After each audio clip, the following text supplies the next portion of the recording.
Okay, guys, I'm Craig. Welcome back to my channel, All Nerd Everything, where I discuss all things film related, TV show related, anime, wrestling, all of the above.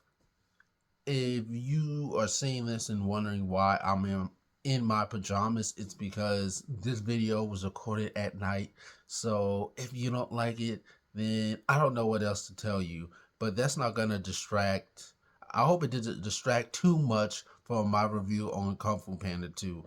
Now, this film not only tops the original in my opinion, but I think it falls in the category of sequels that are better than the original and sequels that are the best in the trilogy, which includes Dawn of the Planet of the Apes, Captain America Winter Soldier, The Dark Knight, Toy Story 2.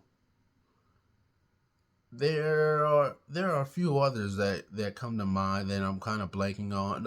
Top Gun Maverick, but yeah, there are several others, but this film, the villain Lord Shin, he's a giant peacock or some. I believe he's a giant peacock. But growing up, he is infatuated and obsessed with fireworks, and he finds out how to use the gunpowder as a weapon. And his parents warn him that do not go down this path. This is a very dark path you're going down. And he overhears a prophecy about a black and white warrior defeating him in battle.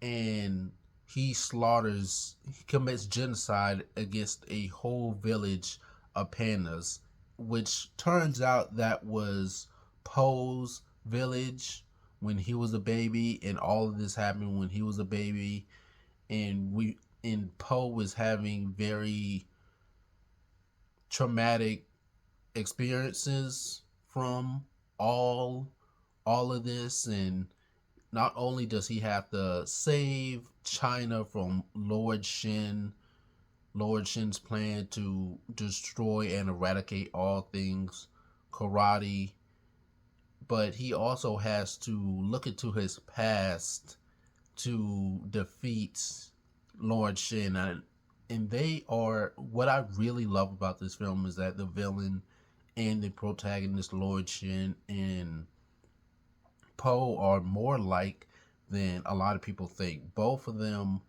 Lord Shin's journey is letting go of his past and and I would say learning how to and taking responsibility for his actions, while Poe's journey is more about, finding out who he is. The whole series is about Poe's identity crisis, but this specifically, this film specifically is more so about him learning about his childhood, learning his about his past traumas, trying to overcome those obstacles, his past traumatic experiences, trying to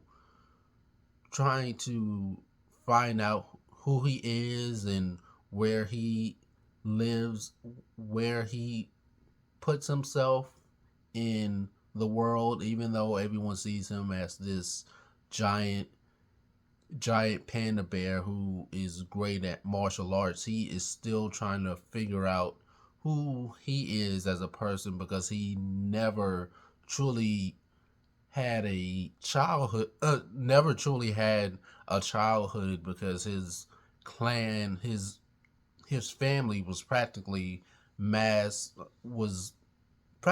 murdered, and he didn't know anything about it. And I think this film has great pacing. The, I mean, immediately straight out the gate, the one thing I really love about the Kung Fu Panda series is that the films are never too long. And while the first one is more so about your origin story, and we've seen that a million times, this one, the pacing is fantastic. There's not a single dull moment.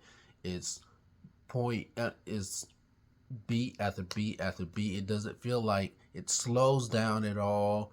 The fight scenes are fantastic, and this one is really dark. This one is probably the darker one out of the franchise. I'd probably say it's the darkest out of the three that I've seen so far. And it's rare that a lot of DreamWorks or Pixar or a lot of animated film films do this in return in terms of the darkness of the film. And while it still has a lot of comedy and a lot of heart in it, Lord Shin is probably one of the best villains in the trilogy, and this is one of the best sequels in my humble opinion. So with that being said, I give this film 4 stars. But let me know what you guys think of this film. Do you think it's the best out of the trilogy? Have you seen Kung Fu Panda 4 yet?